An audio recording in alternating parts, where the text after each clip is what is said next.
The HMD Global has announced 5 new phones. Some of them are new versions of the old phones, while others shape up to be legit flagship devices. The most exciting out of the bunch is obviously the Nokia 8 Sirocco. I have to say that the phone looks beautiful due to curved Gorilla Glass 5 on the front and rear, which are sandwiched on top of a single sheet of stainless steel. I could call the Sirocco a legit flagship smartphone due to great specs, but it uses last year's Snapdragon 835 chipset, which is no slouch at all, but all new flagships will rock 845, the latest Qualcomm's chipset. The display is really beautiful to look at both indoors and outdoors, but it has 16:9 aspect ratio. Nokia does not follow the trend of 18:9 aspect ratio displays, and it will certainly receive both criticism and praise from tall phones lovers and haters. In the hand, the Nokia 8 feels premium, classy and expensive, but my biggest complaints are that the buttons are a little bit mushy and the phone is not really comfortable to hold due to sharper edges.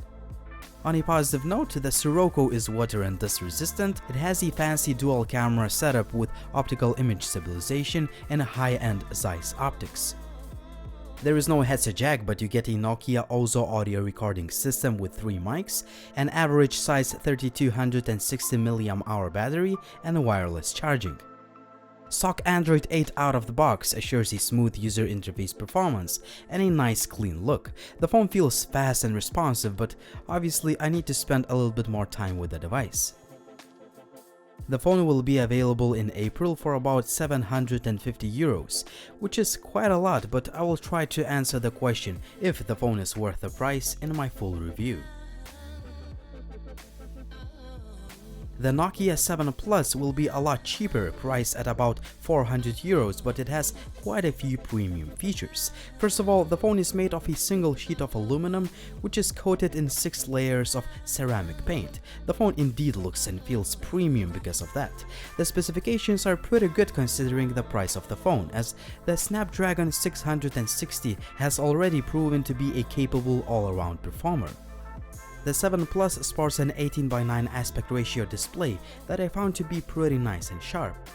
We also have a similar dual camera setup to the Nokia 8, but it lacks optical image stabilization. On the front we get a beefy 16-megapixel shooter that has fancy Zeiss optics just like the main camera. Finally, the 7 Plus also runs stock Android 8 out of the box with zero bloatware, and a 3800 mAh battery keeps the lights on.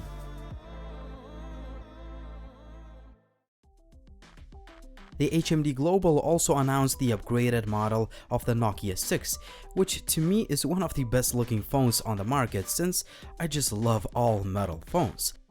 The device will be priced at around 280 euros and it will offer a great overall package, including a capable Snapdragon 630 chipset, 4GB of RAM, and 64GB of storage. There will also be a slightly cheaper version with 3GB of RAM and 32GB of storage, which can be also expanded via the microSD card slot.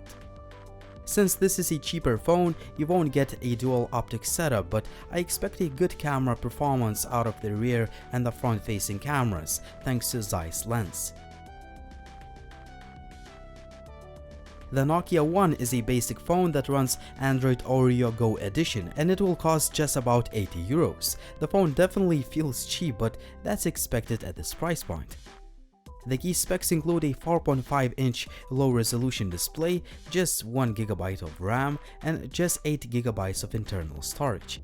It comes with a 5-megapixel rear camera and 2 megapixels on the front, which will be far from the flagship grade quality, but that's expected at such a low price. The last is the banana phone.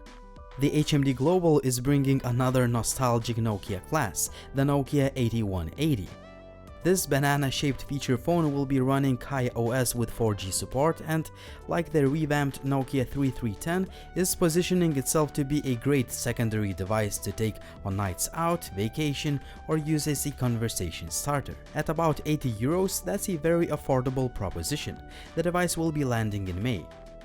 As you can see, the HMD Global is not joking about the Nokia's comeback to the smartphone game, as it has quite a few compelling offerings. My favorites are the Nokia 8 Sirocco and the all-new Nokia 6, but which ones do you like the most? Drop me a comment down below, and as always, if you like the video, please hit the like button and please subscribe to the channel for more videos like this. It was Linus, thank you for watching and see you soon.